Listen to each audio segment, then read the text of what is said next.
My name is Jeff Morgan. I'm from Dallas, Texas. I'm going to talk a little bit about Islamic marriage and Islamic divorce. And I'd been a missionary in the Middle East in Jordan from 1999 to 2004. During my time over there, I actually received paperwork of a Muslim marriage registration and also of a divorce. And the reason the person was divorced was because he had become a Christian.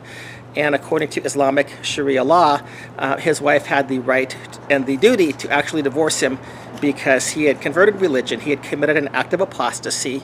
He became an apostate. Murtad, I think is what they call it in Arabic. The union was to be terminated. As horrific as it sounds, because a man converts to Christianity from Islam, he ends up being divorced. I would still argue that in Texas, divorce is even worse. But I'll get to that in just a few moments. So first off, we start off with the marriage contract. And by the way, it is a contract. This was done in the Hashemite kingdom of Jordan, and it was a marriage contract between a husband and a wife. It gave the residency of the wife's father. It took place in a Sharia court. It gave the date of the contract. The husband, they gave his name, occupation, place of birth, his nationality, his religion. It's very important because this is a Sharia court, and in order to be under the Sharia court, you should be Muslim. And if you're born Muslim, you're always Muslim for life. Even if you become a Christian, in the eyes of the law, you are still considered Muslim, and you still have to be judged by Sharia law.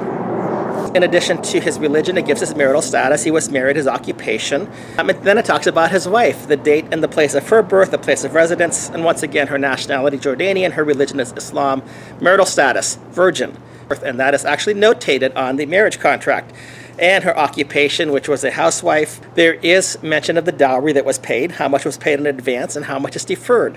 My understanding of the deferred dowry is if he were to leave his wife, divorce her, then upon that being done, he would have to pay this additional dowry. It would be kind of like an insurance policy, perhaps we might look at it that way. Divorce was not common in the Middle East that I was aware of.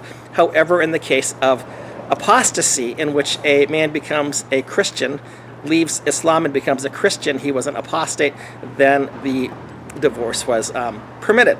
And I believe actually even mandated. How was the contract initiated? The wife's custodian, her father, and the husband himself. It was the father and the husband who actually negotiated this contract. The woman didn't really have much say in the whole matter. There were no conditions. Now they had witnesses. 2 were legally obligated to be there, and they listed them.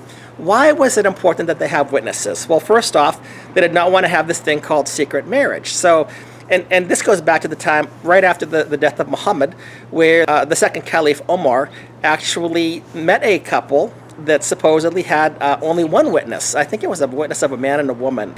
But he said, by God, by Allah, that had I met them, I would have stoned them, because people can be involved in a relationship that they should not be involved in, and then say, but we're married.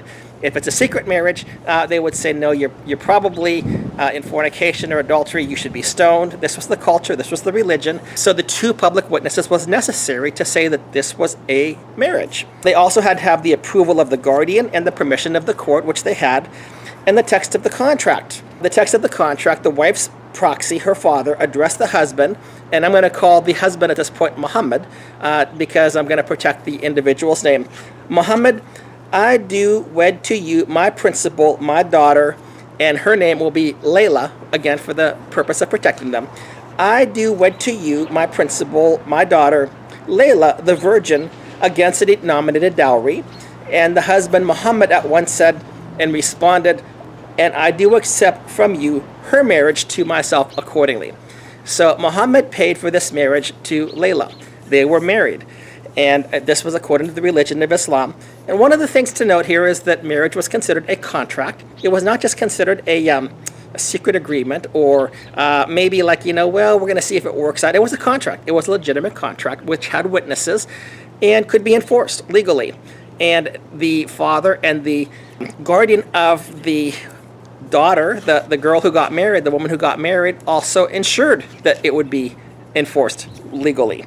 So they have the witnesses down here. The husband also signed it, and the custodian for Layla signed it as well. There was also the court attestation. This was done in the Hashemite kingdom of Jordan, and it was done in a Sharia court. because at the time, remember, both of these individuals were Muslim.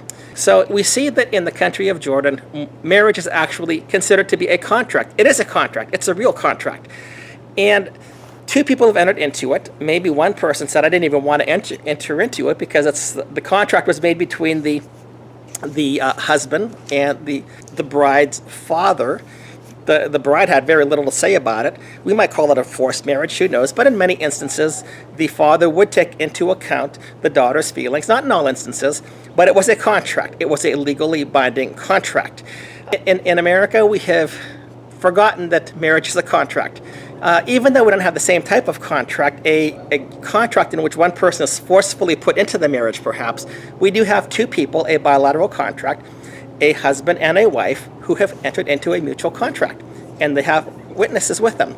In fact, this contract is so important in America, you then have to apply to the state for a license to get married, because there will be a change in your legal status, and you must also be registered with the state so that the state knows that you are married. There are benefits that come to you when you're married. You are recognized as a couple. If you're a Christian, you say the two shall become one. We now look at this couple as being one couple, one family unit, the beginning of a family unit. And the state of Texas also recognizes that from the union of a man and a woman, that is the best environment to bring forth and rear children. Not a man and a man, not a woman and a woman, and not a single mother and not a single dad. The best environment to raise a child would be in a marital situation. So we have a contract that we enforce in America because we are looking out for the best interest of the children at the same time acknowledging that a legal change has taken place. However, back in 1969, when Ronald Reagan signed the first no-fault divorce law into being in California, things started to change. Marriage was no longer looked upon as being a contract in the majority of states. There are still some today that actually say marriage is a contract, but in the majority of states, they look upon marriage as being an agreement between two people, a relationship change, a status change that can be done away with for any reason, for no reason. You can make up a reason, and the state will be behind you 100%. And that's what we're fighting to change in the state of Texas, because as it stands right now, by the Texas Family Code, Texas has actually made all marriages temporary by nature. All it takes is one person to say, I want out, in the state of Texas, always 100%, without exception, sides with that person. The state of Texas will never step in and say, we don't believe this is in the best interest of the children. You've made a legal contract to us. We need to know why you are breaking that contract. We are here to see that you actually agree with this contract and that you live up to it. And yet the state of Texas, at this point in time, because of the change that has taken place in America, now automatically, without exception, 100% of the time, sides with a person who wants out of the contract and often penalizes the person who wants to stay in the contract, in the relationship, keep the family together. Something is wrong when we look in marriage at that light. In the Hashemite Kingdom of Jordan, in the religion of Islam, they have a higher view of marriage than what we do in Texas.